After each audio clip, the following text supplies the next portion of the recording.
Welcome, everyone. For today's session, we're going to shift gears a little bit. Think of this less as a standard lecture and more as a hands-on workshop. Our whole goal here is to get you fully prepared for your upcoming presentation on hobbies. And we're not just going to skim the surface with some vocabulary. No, we're going to dive deep into the structure, the culture, and even the pronunciation you'll need to really express your passion with confidence.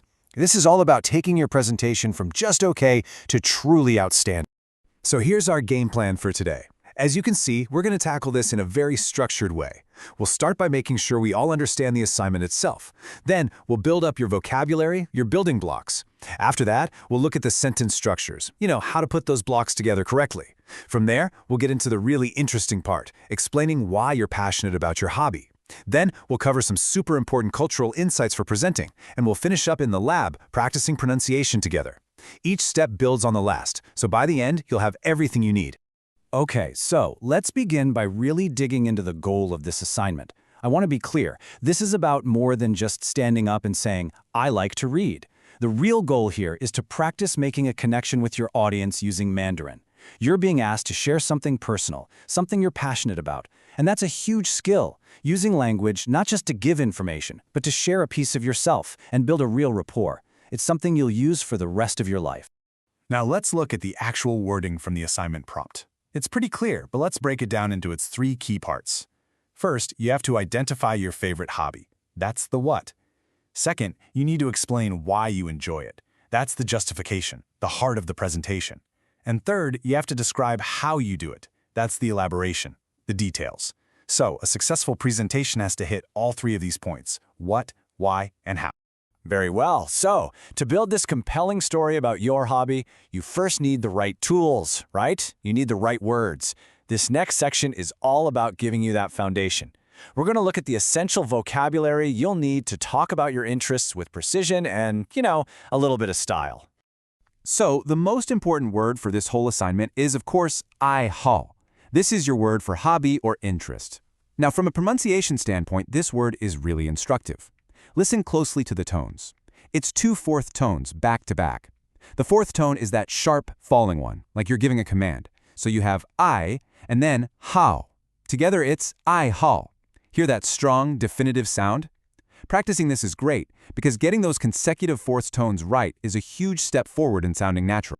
Now, here's where it gets really cool. Let's take a look under the hood of this word, because the characters themselves tell a beautiful story. It's not just some random sound. The first character, I, is simple enough. It means love. But the second character, hao, is fascinating. You probably know it as hao, third tone, meaning good. But when it's used as a verb here, the tone changes to the fourth tone, hao, and the meaning shifts to be fond of. So an "ai hao" isn't just something you think is good, it's literally a love fondness. It implies a really deep personal connection. Understanding that helps you appreciate the weight of the word. Okay, let's look at a few common hobbies, or as you see here, 常见爱好, or as you see here, 常见爱好. You'll notice a lot of these follow a simple verb-object pattern.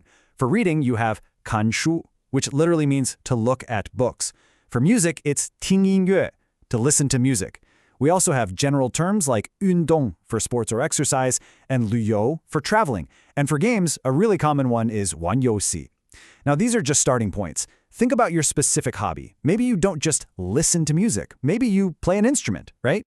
All right, so now that we have some of our key vocabulary, our building blocks, we need to figure out how to put them together. It's not enough to just know the words. You have to know the rules for assembling them into sentences that actually make sense and sound right. So this section is basically the blueprint, the instruction manual for building your core sentences. Which brings us to a really fundamental question. What's the right way to actually say what your hobby is?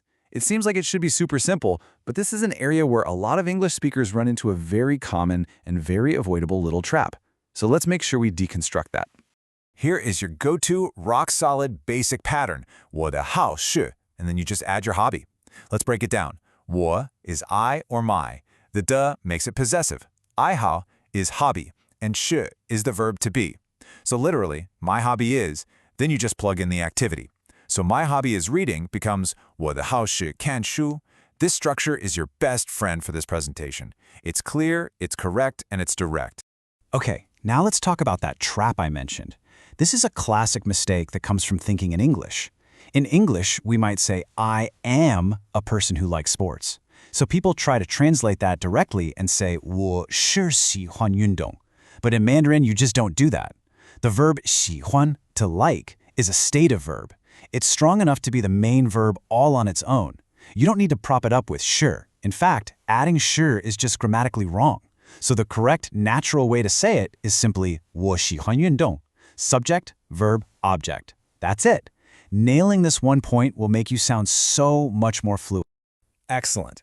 So, like we talked about when we looked at the prompt, just stating your hobby isn't going to be enough. A great presentation needs that personal depth and needs the why. So this next section is all about moving beyond the simple statement and learning how to really talk about your passion and what it means to you. And to do that, your most important tool is this word right here, 因为. It simply means because. Think of this word as a bridge. It's the word that connects your main statement, what your hobby is, to your reasoning, why you love it. It's the signal to your audience that you're about to explain your motivation. It's an absolutely essential word for this assignment. And this slide gives us a perfect model of how to use it. Let's just analyze the sentence. You have the first part, 我喜欢旅游, I like to travel. That's your main point. Then you use your bridge word, 因为, because. And then you give the reason. 可以看不同的地方. I can see different places. See how cleanly that flows? You have the what and the why connected perfectly in one logical, grammatically correct sentence. This two-part structure is exactly what you should be aiming for. Now we're getting to a part of this workshop that is just critical.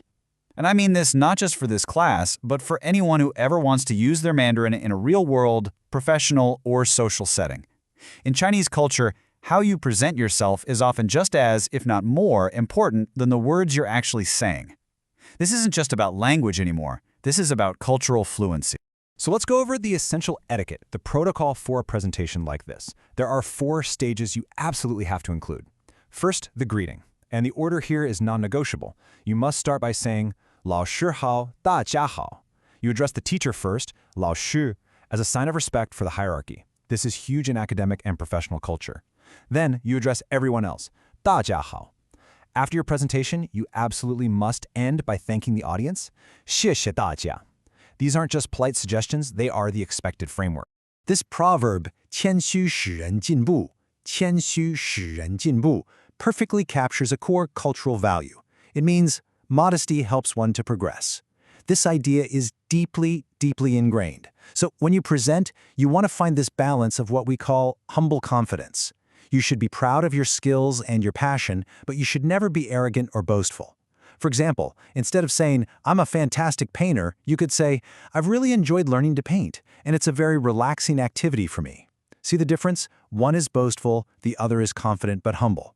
Finding that sweet spot is a sign of real cultural intelligence.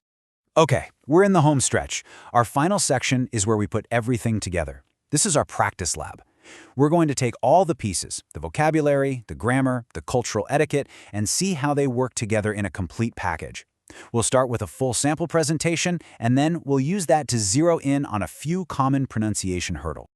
All right, please listen carefully. I'm going to model the sample presentation now. Pay attention not just to the words, but to the tone, the speed, and the overall feel. 老师好，大家好。今天我想介绍我的爱好。我的爱好是听音乐，因为音乐让我放松。谢谢大家。Okay, so let's unpack that. Did you notice the respectful greeting, the clear statement of the topic? The sentence structure was exactly what we practiced, and the closing was polite. The tone was confident, but it wasn't loud or showy, it was measured. This is a perfect example of that humble confidence in action. This is what you should be aiming for. Let's wrap up by focusing on 3 little pronunciation details that can make a big difference. First, that sh sound in shu. This is a retroflex sound. You have to curl the tip of your tongue back toward the roof of your mouth. It's not the same as in English sh.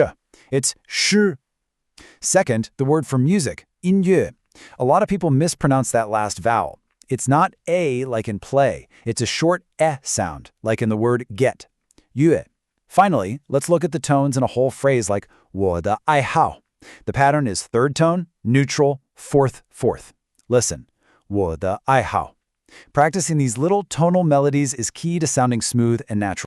So there you have it. We've systematically gone through the vocabulary, the grammar, the cultural context, and the pronunciation you'll need for this assignment. You are fully equipped with all the tools for success. So I'll just leave you with this final thought to guide you as you prepare. Beyond just the words and grammar, what story are you going to tell? What will your hobbies say about who you are? We're really looking forward to hearing your presentations. That's all for our workshop today.